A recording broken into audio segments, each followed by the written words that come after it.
Hello students, welcome back. Now we have our Unit 6, which we started. We had the reading lesson in the last class. Now in the reading lesson, generally we talked about the title here, or the topic in general, which is, do men and women speak the same language? Now we had a very interesting topic here. Now there were lots of ideas. So just to revise the ideas, we have the first one, the differences between men and women. Purpose of communication, how men communicate, the content of what males and females talk about, exploring problems, the way they listen, how the brain is structured and wired, raising impact, and a balance. So we have here the ideas in the reading topic that we had, which was of course basically about communication. So talking about communication here, we have this question. How do we communicate?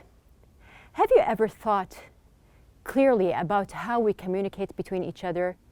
Now we know that there are ways to communicate with each other.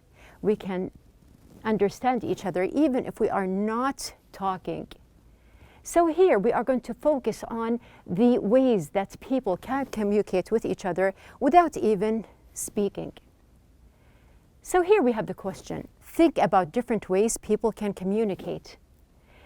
Now when we look at this map here, you can see that we have other ways.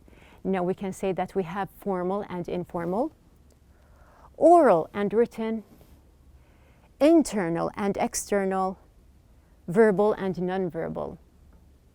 So here you can see that we have many ways to communicate, and we have lots of topics that we can talk about. To understand more, let's just watch this video. Now when you see this person, when we just observe his facial expressions and how he is talking, he is using his hands, can we listen to him? Can we understand what is he saying? No. But we can understand in general that he is serious, he is talking about something, and he is trying to explain something to someone else. In this other video, we have also this man here. Now we can see from his facial expressions, of course he looks very serious, and you can see that he is approving something. We understand that he is approving. He is using his facial expressions. He is using other gestures like his hands. Also, he is nodding. So all of these are ways to understand the conversation without even listening. Now, do we mostly communicate through verbal or non-verbal language? So we have seen the two videos here, and we can see that there is a way to communicate which is non-verbal language, and of course we have the verbal language that we use while we are speaking to other people or talking. Try communicating these without speaking. So we have in the book mentioned, can I have your pen please? Try to communicate and ask for a pen without even speaking. Are you going to call me after school? I went shopping yesterday. Now write two of your own messages on a piece of paper, fold it and set it aside or give it to someone. Use non-verbal language to communicate your message. Check, how successful were you? Now we do have this exercise which is on page number 20 in your book. You can apply, you can have this kind of activity with a classmate, with a friend, or even a member of the family. Now moving on, we are going to talk about, or we are actually going to write about verbal and non-verbal communication. We have our writing class for the day. Our objectives for the day are to compare between verbal and non-verbal communication, state the characteristics of non-verbal communication, scan for information and topic sentences, give a personal point of view about the types of communication, differentiate between types of essays, and the last objective, to organize ideas to write a new essay. Now we are going to open your books. Please open your books on page number 90. On page number 90, we have the instructions to read the text and find the main thesis statement, the supporting paragraphs, and the arguments used. So we have the complete paragraph or the passage here. We are asked first to read the text and find the main thesis statement. So we have applied this activity before, and we do know that the main thesis statement will be at the very beginning. Now we have here the first paragraph, which is the main part, or we can say the introduction. Then we have another instruction here to read the text and find the supporting paragraphs. So when you take a look in your book, you can find that we have here, this is 2, the third paragraph, the fourth, the fifth, and the sixth. So actually we have the main paragraph here, or the introduction, and we do have 1, 2, 3, 4, 5 paragraphs to support the idea. Now after that, we have here to read the text and find the arguments to use. So actually we are going to see what are the types of arguments that we have here in the passage. Now we have read the text and find the main thesis statement. We are going to just focus on the first paragraph here. And when we read here, you can find that we have here very clearly the main thesis statement is going to be language is our primary means of communication as human beings, which sets us apart from other species. So what makes us different from other species? That we have here language as a way to communicate. Now we have here the basic idea that we are going to focus on. We have here the second part to read the text and find the arguments used also. So we're going to start with the other 5 paragraphs looking for the arguments. Now when you have an argument here, you are trying to prove an idea. So just scan the paragraph here and you can find very clearly that we have here the argument is, try describing the picture and everything you have identified in it to your friend, or write about it. How long do you think it's going to take you? Certainly a lot longer than it takes a photo to convey the same amount of information. So here they are saying, or the writer here is saying to you or asking you to try something as a way to prove his point of view. So we have here, this is going to be the argument in the second paragraph. In number 3, we can see that the argument is, suppose that you have just acquired the latest electronic gadget. Would you choose to tell your friend about it or show it to him or her? Now, this is another way to prove a point that something is better than another thing. So when I am talking about my new gadget or a new device here, it is much better to show a person. Do you think or do you agree that it is better, or just to talk about it? We have the argument in number 4. You can scan quickly and you can find that we have here the idea in number 4 is to look at the very beginning here. We have, however, there are situations where a different type of interaction is required. So yes, we are agreeing, or we do agree that sometimes, some situations, there is a kind or a type of different interaction that is required. And we can see that we have here in this part, which is number 5. Before we read, we can just imagine here. Imagine yourself in this situation. Now just imagine that you are in an airport. You are on an escalator and there is someone you discovered that the other person is on the other side of the escalator. Would you shout or talk loudly although you are in a very noisy place, or would you try to use another way to communicate? Now, would you try to use a non-verbal action here? This is the point that we have here in the 5th paragraph. The argument is, on a partly different note, you see a friend you have not seen for some time at a distance. Now, you'd probably resort to gesturing by holding your hand as a way to contact someone as if you are talking to him on the phone. So we have here, this is the argument in number 5. We do have in number 6 the argument. as studies have shown, about 60% of human communication is carried out through nonverbal means, for example, facial expression, gestures, or illustration. So you can see that we do have a very strong argument in this paragraph.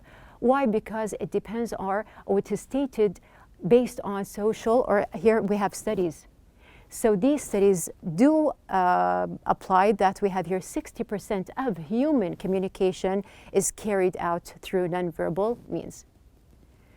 So we do have the paragraph in general. It is about, or the paragraphs or the passage in general, it is about verbal and nonverbal communication and how people, they do understand each other even though sometimes they don't need even to speak. Now it is your turn. We have here on page number 91. We are going to go to our task here, or the assignment. So what is our assignment? Now just to focus, we have the idea of communication in general. We are asked in the book to think of an Arab man or a woman and a non-Arab man or woman you know personally or from TV.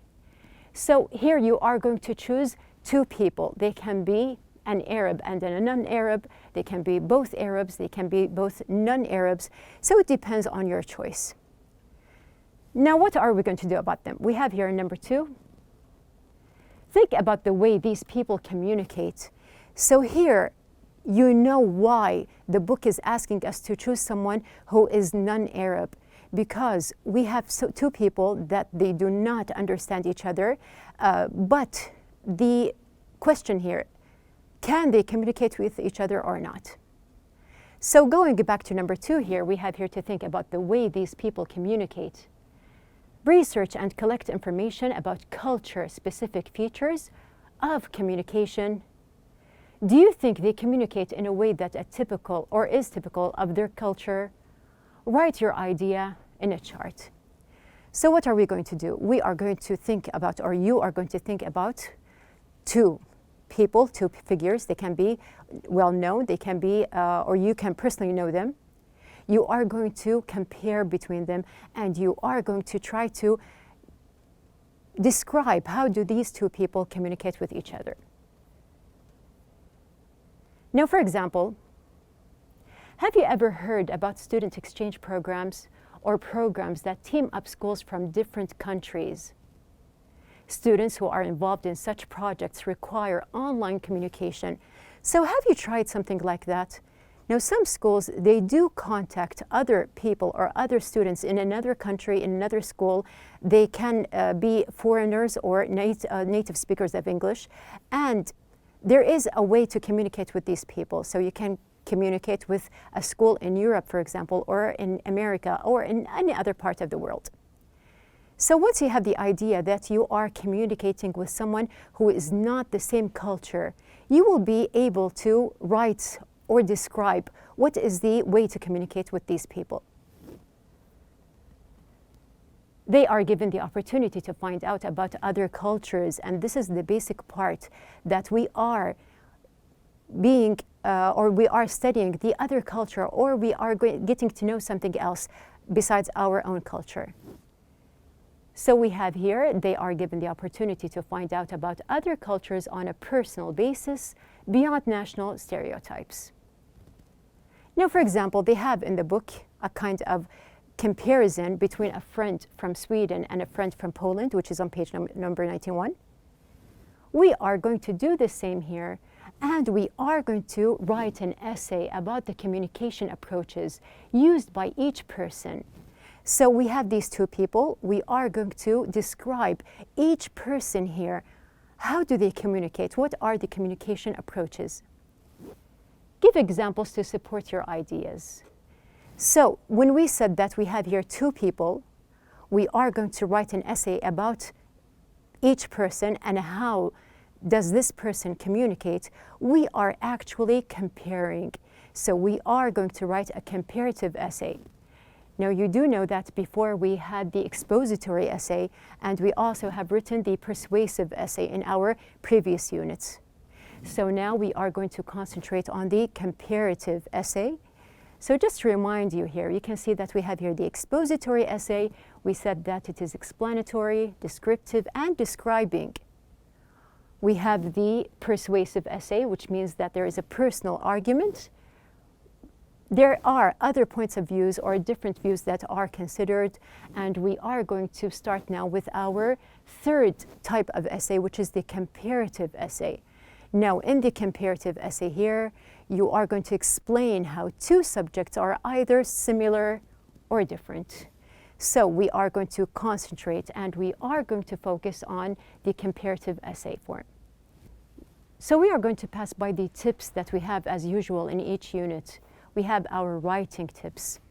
Now, when you write a comparative or a contrastive essay here, we have here to consider the different sides of the issue, to develop a list of similarities and differences. So you are going to compare, but you do have to just show the similarities and differences that we have here. And we have to establish the basis for comparison. Now you are going to mention the two people, and then you are going to start the comparison here. So the first part is to establish the comparison, to create a thesis for the relative importance. Now, this means to mention the similarities outweigh differences. Now, structure your essay using an alternating or a block structure. So we're going to just explain what does this point mean. Now, let's just start from the very beginning. We are going to choose two figures, as we have mentioned from the very beginning, that we are going to choose either an Arab and a non-Arab. They can be from two different cultures here. Now, once you have chosen these two people, you are going to concentrate on how these two people communicate with each other. But you do know that you have to establish at the very beginning the thesis that we have, and then you're going to start the comparison. So just to move on here, we have an example. Now, I have chosen these two young ladies. Now, I have Noor, who is non-Arab, she is from Europe. And also I have Sarah, who is also non-Arab, but she is from Asia. So I'm going to compare between these two girls. I'm going to use the table that we have here. Now I am asked to use these instructions that we have here. We have the non-Arab person's name and the non-Arab person's name, and then I have something about the culture-specific communication features. And we do have the communication features that are non-culture specific. So what does that mean? We are going to see what we have here. Now I'm going to just write their names. We have here Noor and Sarah. We have at the very beginning the culture-specific communication, which means they're different cultures. Now one is from Europe and the other is from Asia. So it is normal that each country has a different culture, and we are going to describe something about their culture. On the other hand, we have the other part, which is communication features that are non-culture or not culture specific. Now we can choose something personal or social. We can put also in mind that we have here a way to describe gestures and facial expressions to just combine with the idea that we have here in the book, which is verbal and non-verbal language.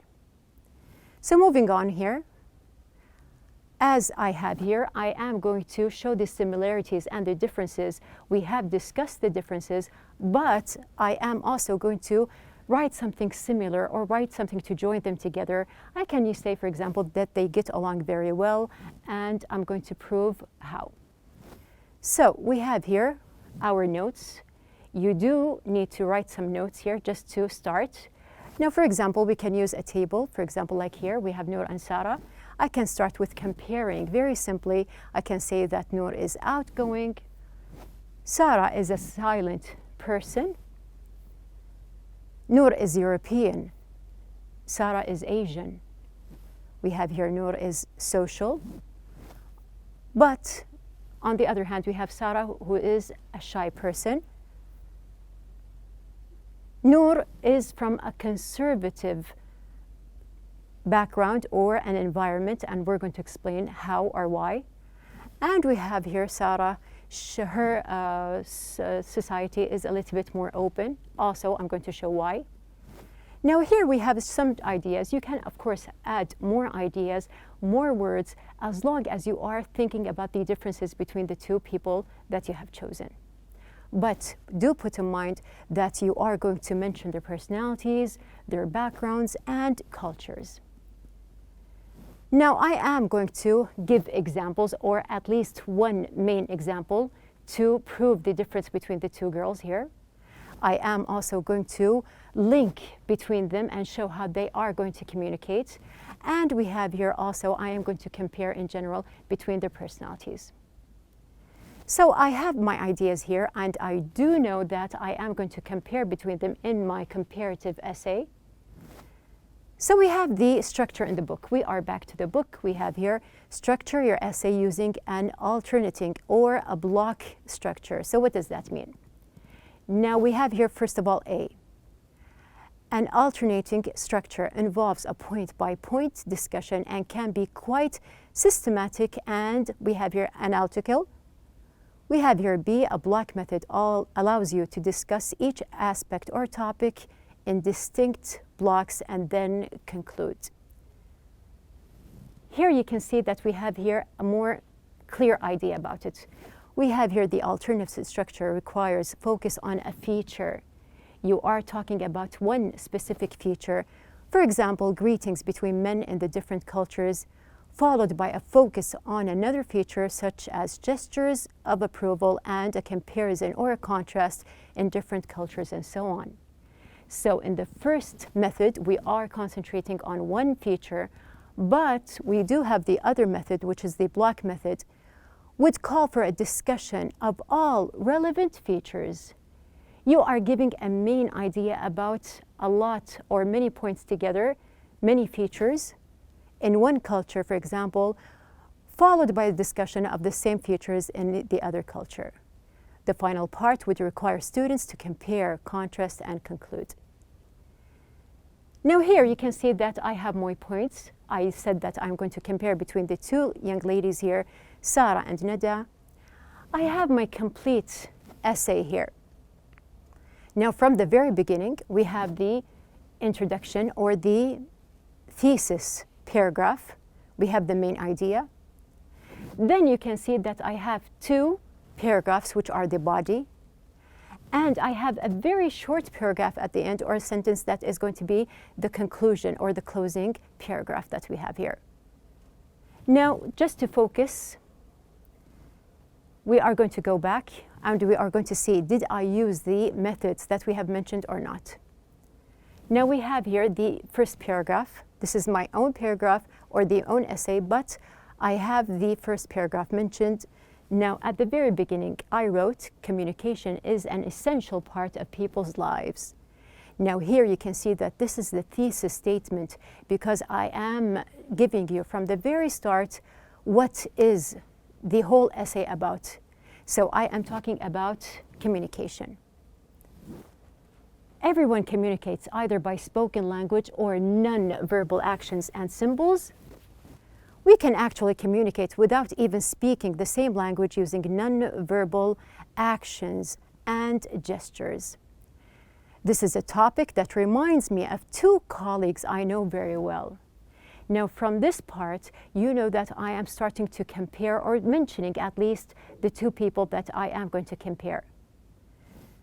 They are both non-Arabs. This is something that they have similar. Noor is European and Sarah is from Asia. Although they don't speak the same language, they get along very well. So this is the first paragraph or the thesis. Now moving on, we have the rest of the essay here. We have from the second paragraph here, it is interesting to know things about them. Noor is social and outgoing, unlike Sarah, who is mostly shy and rather a silent person. So you can see that I used some of the words that I have in my notes. Noor is talkative and very easy to talk to. Sarah, on the other hand, is cautious but comfortable to talk to as well. So here we have the block method, because we are mentioning more than one point here in our paragraph. We have the third. Their cultures are different. but in an interesting way. Noor's culture is conservative and they avoid eye contact, which is considered disrespectful, as well as crossing legs. It is interesting to note that shaking their heads is a way to say yes. On the other hand, Sarah's culture is more open and accepts intimacy gestures. Eye contact is a matter, or as a matter of fact, a respect gesture. Unlike Noor's culture, shaking heads is our typical no. So here you can see that there is a very clear comparison between the two cultures that Noor and Sarah have. I have compared between them, I have compared between their personalities and also between their cultures. At the very end, we have the closing part. We have here, although they do have their differences, that doesn't stop them from communicating very well. Now we have proved all the points that we have in the lesson, which is about comparison, or we have your comparative essay. Now you can do the same, so you are going to start by choosing two people, writing your notes about them, and start comparing. Now we have, as we mentioned before, the checklist of evaluation. Now this is a way just to make sure that your essay is on the correct track. You can check your title, the ideas, the spelling, the structure. Make sure of your handwriting, or you are choosing the correct font or something comfortable to read. Your punctuation and capital letters. And at the very end, your writing will be perfect. So at the very end of our lesson, our outline of the day, we have discussed types of communication. We read and searched about the main ideas that we have here, the arguments that are mentioned in the paragraphs. We highlighted also the arguments and we organized writing steps. Now you do know how to start your writing. First of all, by using your charts, you are going to choose your ideas. Don't forget your notes, and at the very end, you will have the perfect essay. So don't forget to start your assignment and thinking about these two figures, and we are going to mention them inshallah in our next lesson, so be ready.